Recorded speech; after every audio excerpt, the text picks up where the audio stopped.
इस साल के बजट में भारत पूरी दुनिया से आगे निकल गया है। जिस देश में क्रिप्टो करेंसीज में निवेश को बैन करने की तलवार लटक रही थी, वहां अब सरकार ने अपनी डिजिटल करेंसी लाने का ऐलान कर दिया है।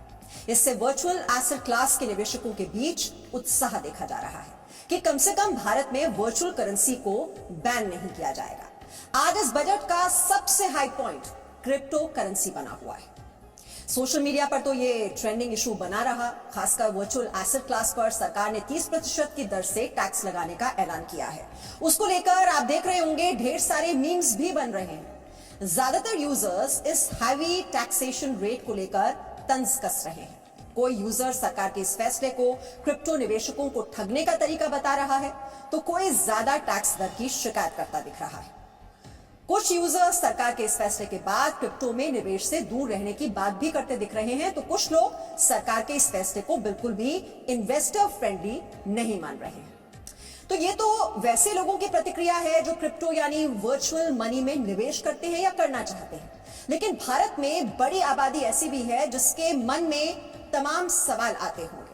अब सवाल ये हैं कि ये डिजिटल करेंसी क्या है, वर्चुअल करेंसी और क्रिप्टो करेंसी क्या है, वर्चुअल एसेट क्लास क्या है। ये सवाल जरूर आपको भी जरूर परेशान कर रहे होंगे। भारत सरकार ने क्या ऐलान किया है। सवाल तो ये भी है कि भारत के जो आम नागरिक हैं उनको क्या फायदा होगा इसके जरिए, और भारत सरकार को इससे क्या फायदा है। ये वो तमाम सवाल हैं जो आम लोगों के मन में हो सकते हैं, और आज इन सारे सवालों का जवाब आपको मिलेगा। लेकिन भारत जैसे डिजिटली डिवाइडेड देश में ये बहुत आम है कि लोगों को डिजिटल करेंसी या वर्चुअल करेंसी के बारे में पता ना। तो मतलब यह है कि भारत में बहुत बड़ी आबादी ऐसी है जिसे वर्चुअल एसेट क्लास के बारे में अंदाजा नहीं है। लेकिन जब भारत सरकार ने इस पर इतना बड़ा ऐलान किया है तो उसे समझना बहुत जरूरी है। क्रिप्टो के बारे में सुना है आपने, डिजिटल करेंसी के बारे में? जानता नहीं मैं क्रिप्टो के बारे में। क्रिप्टो में मैं इन्वॉल्व नहीं हूँ ज्यादा। क्रिप्टो समझते हैं आप क्या होता है? नॉट मच बट थोड़ा बहुत। नहीं, क्रिप्टो के बारे में मैं ज्यादा नहीं जानता। क्रिप्टो समझते हैं क्या होता है?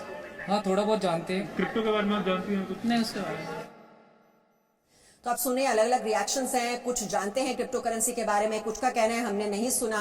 दरअसल जो इन्वेस्ट करते हैं इसमें वो इसके बारे में जानते हैं, और वर्चुअल एसेट क्लास के बारे में आप देख रहे हैं कितनी जानकारी आम लोग रखते हैं। लेकिन भारत सरकार ने इतना बड़ा ऐलान इस पर किया है, तो आपके लिए आज ये समझना बहुत जरूरी है कि क्रिप्टो करेंसी ये किस तरह से इसमें निवेश किया जाता है। सबसे पहले आप सुनिए सरकार ने बजट में डिजिटल रुपये को लेकर ऐलान क्या किया है। Introduction of a central bank digital currency will give a big boost to digital economy.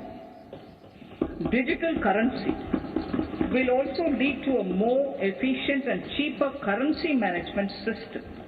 It is therefore proposed to introduce digital rupee using blockchain and other technologies to be issued by the Reserve Bank of India starting 2022 and 23. तो digital currency, सबसे पहले आपको यह जानना जरूरी है कि यह डिजिटल करेंसी सरकार ला क्यों रही है। एक तो वर्चुअल करेंसी और एसेट इन्वेस्टमेंट की इकोनॉमी इतनी अधिक बढ़ती जा रही है कि उसमें पिछड़ना ठीक नहीं है। ऊपर से अगर इसके फायदे अगर हम देखें तो डिजिटल करेंसी की हैंडलिंग कागज के नोट के मुकाबले कम खर्चीली है। ऊपर से इससे ट्रांजैक्शन में तेजी आएगी। इस करेंसी का इस्तेमाल करने के लिए बैंक खाते की अनिवार्यता नहीं होगी। सरकार के लिए निगरानी करना भी आसान होगा कि करेंसी का लेन देन कौन, कहां और कितना कर रहा है। बाजार में रुपए की लिक्विडिटी मैनेज करना भी आरबीआई के लिए आसान होगा, क्योंकि तेजी से उसे कंट्रोल किया जा सकेगा। और सबसे ज्यादा सुविधा आम लोगों को होगी जिन्हें नोट लेकर चलने की जरूरत नहीं पड़ेगी।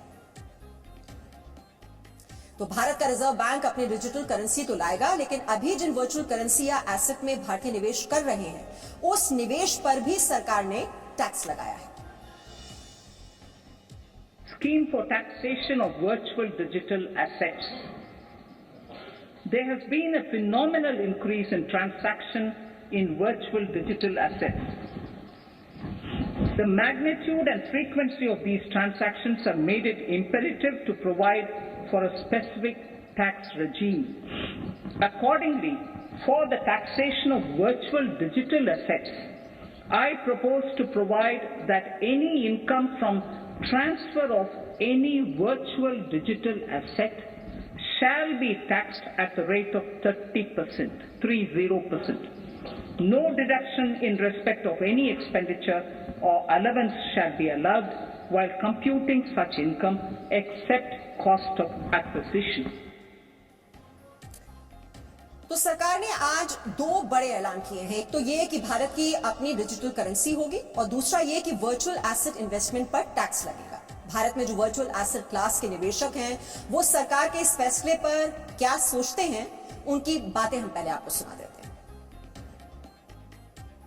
क्रिप्टो करेंसी अभी तक प्राइवेट लोग ट्रेड कर रहे थे।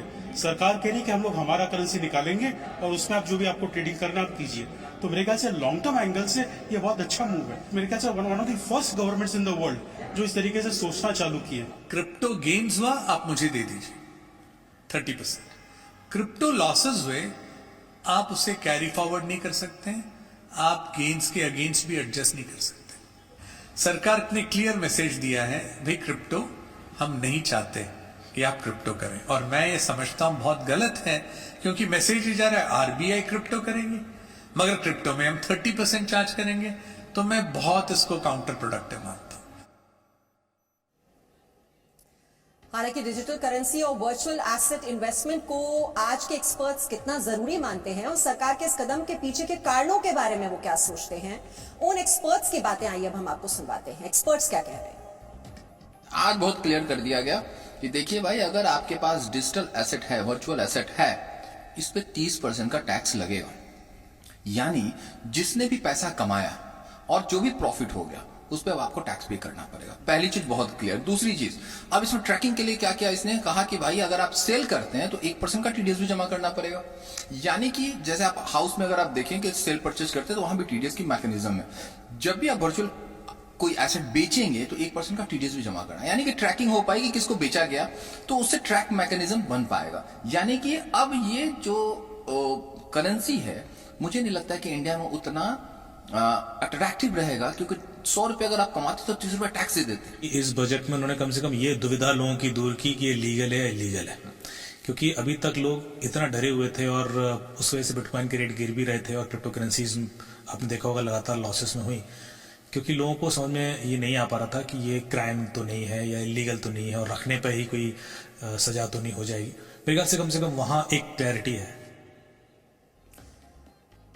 तो क्लैरिटी जरूर आ रही है और मतलब साफ है कि डिजिटल करेंसी लाने के सरकार के फैसले को एक प्रोग्रेसिव फैसले के तौर पर देखा जा रहा है। और जो निवेशक सोच रहे हैं कि रिजर्व बैंक वाली डिजिटल करेंसी के निवेश पर भी 30% टैक्स लगेगा, तो वित्त मंत्री ने इसे साफ किया है कि टैक्सेशन और टीडीएस की दर बाकी सभी वर्चुअल एसेट्स के लिए है, आरबीआई वाली डिजिटल करेंसी के लिए नहीं।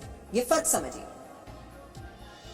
Currency is a currency only when it is issued by the central bank, even if it's a crypto.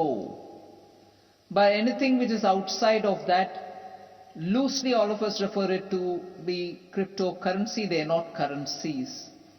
So let's first understand we are not taxing currency that is yet to be issued, and that provision is now made, and a currency in the name of digital rupee will be issued. Exact name you'll get a bit later, but Reserve Bank is the one which is going to issue it. And what Reserve Bank issues is the digital currency. Everything that prevails outside of it in the name of digital whatever are assets being created by individuals, and in transacting that asset, if there are profits being made, we are taxing that profit at 30%. तो ये जो tax लग रहा है वो crypto currency पर लग रहा है, डिजिटल करेंसी पर नहीं। ये फर्क आपको समझना बहुत ही जरूरी है। अब आपको विस्तार से ये भी समझाते हैं कि आखिर ये डिजिटल रुपी क्या है, वर्चुअल एसेट क्या है और क्रिप्टो करेंसी क्या है, जिसको लेकर सरकार को ये नीतिगत फैसले लेने पड़े हैं। बस आप इतना समझ लीजिए कि वर्चुअल यानी आभासी दुनिया में निवेश का ऐसा मंच तैयार किया गया है जहां बेहिसाब फायदा है तो उतना ही जोखिम भी है, यानी रिस्क बहुत ज्यादा है। ये क्रिप्टो करेंसी इन्वेस्टमेंट है। आपने नाम सुना होगा बिटकॉइन, इथेरियम, टेथर, रिपल। ये वर्चुअल करेंसीज की जो चर्चा है वो आप सुनते रहे होंगे। यही क्रिप्टो करेंसीज हैं और ये रुपए खर्च करके खरीदी जाती हैं। लेकिन आप इसे किसी बैंक में नहीं रख सकते, या आपके खाते में मौजूद तो होती हैं लेकिन आप इसे छू नहीं सकते। इसके जरिए सब कुछ खरीद फरोख्त कर सकते हैं, लेकिन इसकी कीमत की गारंटी आपको कोई नहीं देता। फिर भी दुनिया इन क्रिप्टो करेंसी के पीछे दीवानी है। भला सोचिए, आज दुनिया में कौन सा ऐसा स्टॉक है जिसके एक शेयर की कीमत 50 लाख रुपए से ज्यादा है? तो आज कौन सी ऐसी करेंसी है जिसमें 100 रुपए का इन्वेस्टमेंट 2 महीने में 600 रुपए का मुनाफा दे सकती है? कौन सा ऐसा तरीका है जो 100 रुपए के निवेश को 60 दिन में 1500 रुपए से भी अधिक मुनाफा दे देती है? ये सारे नामुमकिन से दिखने वाले फायदे क्रिप्टो करेंसी इन्वेस्टमेंट में हो रहे हैं, और इसीलिए भारत सरकार को इस विषय को लेकर नई पहल करनी पड़ी है, क्योंकि इन वर्चुअल करेंसीज के इन्वेस्टमेंट में भारत की बड़ी पूंजी निवेश हो रही थी। अनुमान यह है कि 10 करोड़ से अधिक भारतीयों ने क्रिप्टो करेंसी में 6 लाख करोड़ रुपए से ऊपर का निवेश कर रखा है। जी हां, 10 करोड़ से ज्यादा लोग हैं जिन्होंने क्रिप्टो करेंसी में निवेश किया हुआ है, और ये जो रकम है ये लगभग 6 लाख करोड़ रुपए से ऊपर की है। और खतरे की बात इसमें यह है कि ये सारा निवेश अनरेगुलेटेड था, यानी भारत सरकार का उस पर कोई नियंत्रण नहीं था, कोई कंट्रोल नहीं था, और न ही इस निवेश से होने वाले फायदे पर भारत सरकार को कोई टैक्स मिल पाता था। ऊपर से भारतीय निवेशकों का ये पैसा ड्रग्स मार्केट में जा रहा है, या टेरर फंडिंग में इसका इस्तेमाल हो रहा है, या फिर मनी लॉन्ड्रिंग हो रही है, ये कुछ भी पता नहीं था, क्योंकि कोई कंट्रोल नहीं था, कोई मॉनिटरिंग नहीं थी। लेकिन अब ये टैक्स नेट में आ चुका है।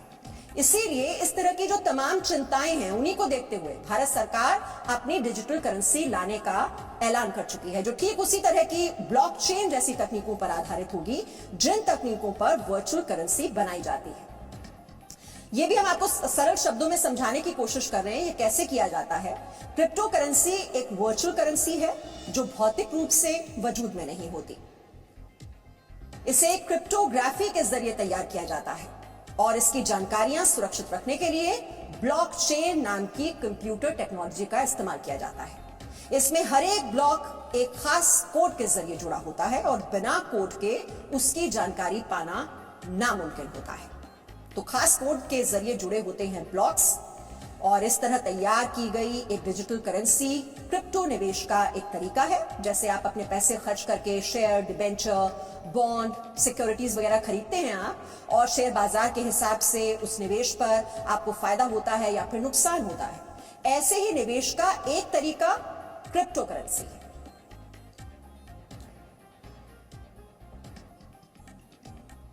तो हम आपको क्रिप्टो करेंसी के बारे में बता रहे हैं आज, और इसको लेकर बहुत दिनों से चर्चा हो रही थी कि क्रिप्टो करेंसी को लेकर कोई क्लैरिटी नहीं है, इस पर टैक्स लगेगा या नहीं होता है, कैसे ये डिजिटल करेंसी है, और क्रिप्टो करेंसी की खरीद बिक्री कैसे होती है, और कैसे इसके जरिए फायदा कमाया जाता है, मुनाफा कमाया जाता है। और बहुत से इन्वेस्टर्स हैं हमारे देश में जो इसमें डील करते हैं।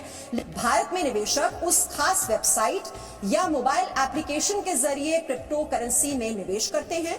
ये crypto exchange, credit card, wire transfer या डिजिटल पेमेंट के जरिए पेमेंट ली जाती है, और बदले में क्रिप्टो करेंसी में निवेश का हिस्सा मिलता है। तो कैसे ये क्रिप्टो करेंसी में लोग निवेश करते हैं, जो आप लगातार सुनते होंगे, ये आज हम आपको समझाने की कोशिश कर रहे हैं। अब ये निवेश भी कई तरह का है, क्योंकि मान लीजिए एक क्रिप्टो कॉइन की कीमत 50 लाख रुपए है, तो उसे आम निवेशक तो खरीद नहीं सकता, इसलिए उसे निवेश वाली पूंजी के हिसाब से क्रिप्टो करेंसी का आनुपातिक हिस्सा मिलता है, और क्रिप्टो करेंसी की वैल्यू के साथ निवेशक की पूंजी बढ़ती या घटती जाती है। लेकिन अभी तक इसे हाई रिस्क यानी भारी जोखिम वाला निवेश माना जाता है। अब ये हाई रिस्क के साथ क्यों जुड़ा हुआ है, ये भी आपके लिए समझना जरूरी है। क्रिप्टो करेंसी में निवेश से मुनाफा जितना तेजी से हो सकता है, उससे भी ज्यादा नुकसान के खतरे भी हैं।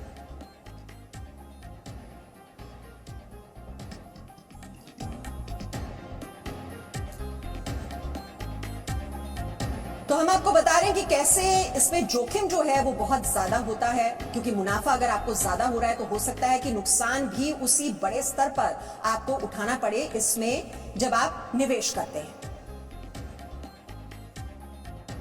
अगर आप क्रिप्टो कोई भी एसेट या करेंसी खरीद रहे हैं या उसको बेच रहे हैं, उसके ऊपर टैक्स दे रहे हैं, तो कहीं ना कहीं इम्प्लिसिट प्रिजम्पशन मान लिया जाएगा कि क्योंकि मैं टैक्स दे रहा हूं इसलिए कानून मुझे इस तरह के क्रिप्टो एसेट्स की ट्रांसफर या खरीद फरोख्त की इजाज़त देता है। तो उससे अल्टीमेटली होगा ये कि भारत में जो क्रिप्टो इकोसिस्टम है, पर्यावरण है, उसको ज़्यादा सहायता मिलेगी, इंकरेजमेंट मिलेगी और भारत क्रिप्टो इकोनॉमी की ओर एक सुदृढ़ रूप से बढ़ पाएगा। और अब तो डिजिटल करेंसी भी आ रही है, तो इसका भी फायदा होगा। निवेशकों को वर्चुअल करेंसी में निवेश का सुरक्षित मौका मिल पाएगा। और हमने आपको बहुत ही सरल शब्दों में समझाया कि कैसे इसमें निवेश होता है, कैसे इसमें हाई रिस्क भी जुड़ा होता है और क्या अंतर है क्रिप्टो करेंसी में और डिजिटल करेंसी जो कि आरबीआई लेकर आने वाली है। Presenting B News app available on Google Play and App Store. Download it now.